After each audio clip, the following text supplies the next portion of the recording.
জি, ভারতের কি আসলে স্বার্থ আছে বা ভারত হাদিকে হত্যা করতে পারে বলে আপনার মনে হয়? লাভ কি তাদের? দেখেন, এই প্রশ্নের জবাব দেওয়ার কথা ছিল ইনভেস্টিগেটিং এজেন্সির, আমাকে না, আপনাকেও না, ওনাকেও না। We are not the investigator. আমরা পলিটিক্যাল পার্টির বিভিন্ন মেম্বার। অ্যাপ্রোপ্রিয়েট অথরিটি হলো তদন্তকারী সংস্থা। একটা জিনিস দেখবেন, আমাদের দেশে তদন্তকারী সংস্থাগুলো ইনক্যাপেবল, তারা প্রপার ডিটেক্ট করতে পারে না। সাগর রুনি ডিটেক্ট করতে পেরেছে? পারে নাই।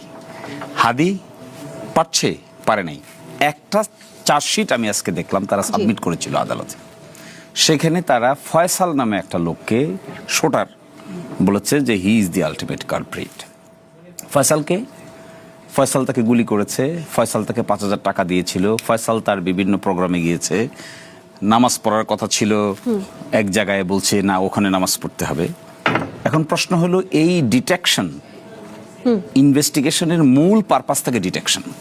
এখন ফয়সাল যদি গুলি করে থাকে, ফয়সালের পিছনে আরো কোনো ফয়সাল আছে কিনা এটা বাইর করবে কে? তদন্তকারী সংস্থা। আমাদের পেনাল কোডে 120B 120B নামে এক সেকশন আছে, কনস্পিরেসি টু কমিট মার্ডার।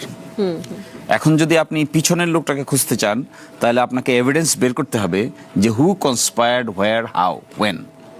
এখন আমাদের দেশের ইনভেস্টিগেশন এজেন্সি যদি এটা বের করতে না পারে, মমতা বন্দ্যোপাধ্যায় ওখানে বলেছেন, আমার তো ওনার কথা শুনে মনে হচ্ছে ফ্রুটিকা খেয়েছেন।